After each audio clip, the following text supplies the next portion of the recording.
What's going on, guys? Welcome back to the channel, and for today I wanted to share some gameplay with you guys using Daisy Johnson, one of the Agents of S.H.I.E.L.D. and one of the very first support type characters that we ever got in Marvel Future Fight.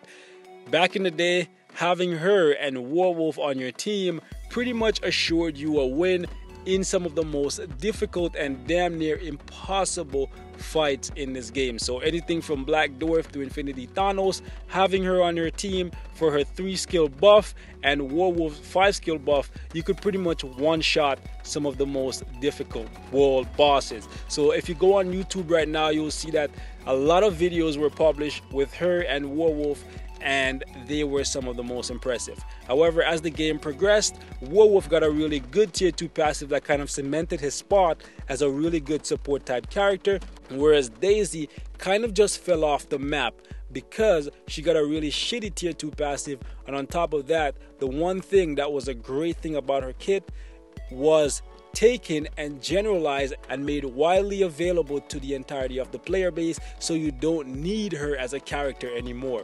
And what I'm talking about is the fact that her 3-skill right here is essentially the first obelisk we ever saw in the game. Now you guys can see right here, it's a 180 damage proc for 2 times. So the fact that you could pretty much give any character a proc pretty much similar to this in the form of an obelisk made it so that you didn't really need her anymore, because her tier 2, unlike Werewolf, doesn't really do much for you. Even though this can be passed on to the team, 20% guaranteed dodge, 15% ignore defense, not really doing anything for you, especially when it's only lasting for 7 and 10 seconds and you have to reactivate the freaking thing. Keep in mind, she is a support character, so if you want to get the most out of her, you're gonna have to constantly be tagging out your main DPSer and tagging her back into the fight to buff with the 3-skill, then tag her out again.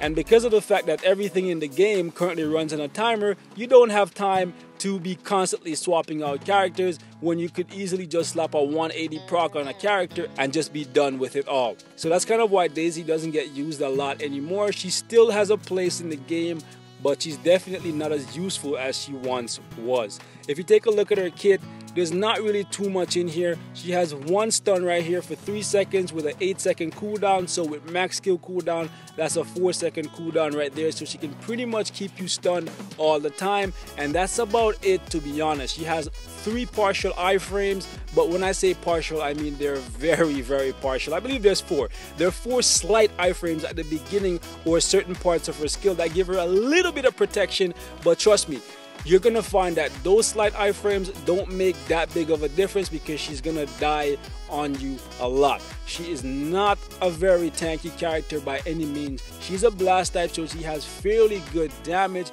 but her survivability needs work in my opinion. She already got a rework that made her significantly better. That's where they put in these iframes, but even so, she's still not that good. So the only real purpose that she still currently serves is the 3-skill right here, which you kind of need the uniform for if you want to get the 2 times instead of just 1.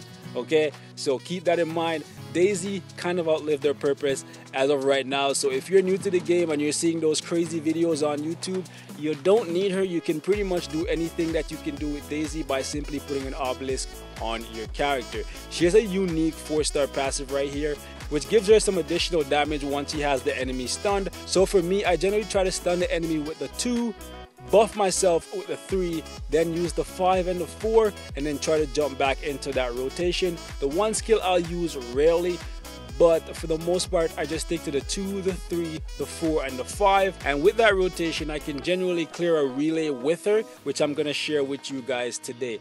I like her leadership. I think it's a pretty decent leadership for the most part. She creates a physical HP shield when she's attacking, so 10% chance, it lasts for 20 seconds. It's only a physical HP shield, but keep in mind that Daisy's a blast type, so in most cases you're gonna put her up against combat types who mainly deal physical damage.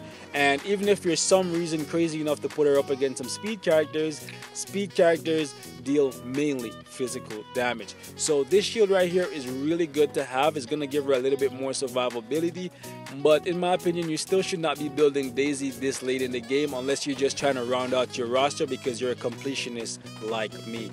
So with that in mind, let me go ahead and show you guys how I have my Daisy set up, and then we can jump into some actual gameplay with her. Now, as you guys can see right here, I have 128% attack speed, 47% critical rate, 186 for critical damage, 38% for ignored defense, and 50% for reduced cooldown duration. So she's far from being completed because 12% missing on the ignored defense here. That's huge, trust me, that's very noticeable. As for her gears, everything is maxed out, and she has skill cooldown on the last slot right here. Skills are all 6, as you guys saw before. I'm running Power of Angry Hulk for her, and to be honest, you want to go offensive with her, but you could go for something like Drastic Density if you want to give her a little bit more survivability, because like I said, that's what she lacks. She has a fairly good damage, especially since she can buff herself with the 3 skill. And as for her Obelisk, I gave her 32% for critical damage and invincibility. That's the most important thing here, just because as of right now, she's kind of just fallen to a place where she is mainly being used in Alliance Conquest. Not really much need for her unless I want to like try to one-shot something with my Proxima. That's about the only time that I use Daisy. So let's jump into Shadowland and get us a solo out of Daisy, man, because I know some of you guys may actually like her as a character and you're wondering if she's able to do anything on her own. She's not the worst when it comes to the Agents of S.H.I.E.L.D. and hopefully I can do a good job highlighting her because I haven't played with her in a very long time.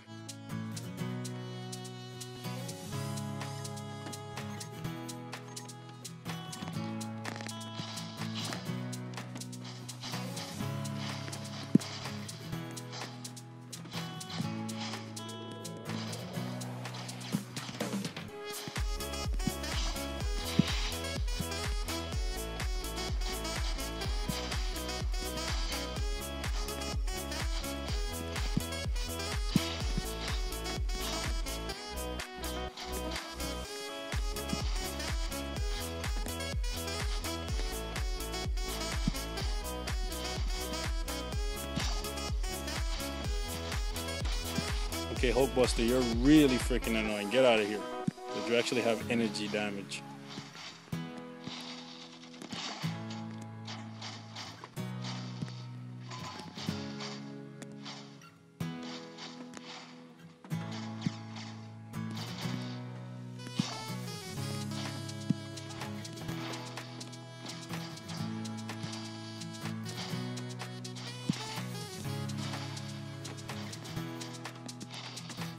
Bye, Cap. Bye, Z's. And there you have it, guys. I pulled off a solo somehow using Daisy after not using her for a freaking goddamn, I don't know, a year and a half. Like shit. But there you have it, guys. That's all I have to share for this one. Like always, thanks for watching. Let me know what your thoughts are on Daisy as a character. If you think she's way better than I said, let me know some of the stuff that you've been able to do with her. And I will see you guys in the next one. Peace and love.